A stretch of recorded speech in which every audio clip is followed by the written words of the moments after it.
शेख रशीद पर एक और मुकदमा दर्ज। मुकदमा इस्लामाबाद पुलिस की मुद्दईयत में थाना मरी में दर्ज किया गया। शेख रशीद को गिरफ्तार करने के लिए तो मज़ाहमत की गई। मुकदमे का मतन, शेख रशीद समेत 3 अफराद ने असलहा उठा लिया। मुकदमे का मतन, शेख रशीद और मुसल्लह अफराद हमला आवर हुए।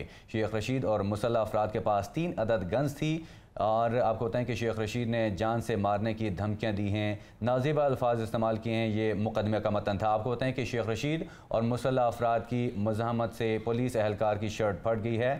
इस्लामाबाद से हमारे नुमाइंदा हैं ज़मान मुगल, से उनसे बात करते हैं। ज़मान मुगल, मरी में भी थाना मरी में मुकदमा दर्ज किया गया, क्या कहेंगे इस हवाले से? ज़मान मुगल, बताइएगा कि ये एक और मुकदमा शेख रशीद के खिलाफ दर्ज किया गया, क्या कहेंगे इस हवाले से?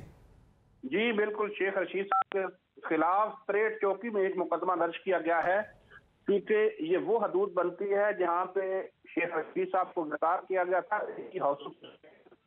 वहाँ जो उनकी रहायश है वहां से ये एरिया उनका बनता था। उन्होंने शेख रशीद को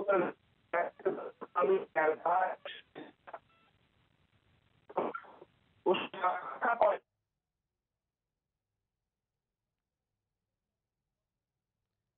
हाँ, बहुत शुक्रिया। आपको बताते चलें कि शेख रशीद के ख़िलाफ़ एक और मुकदमा दर्ज किया गया। मुकदमा थाना मरी में त्रेट चौकी में दर्ज किया गया है। अहम खबर से आपको आगाह करें, शेख रशीद के ख़िलाफ़ एक और मुकदमा दर्ज कर लिया गया है।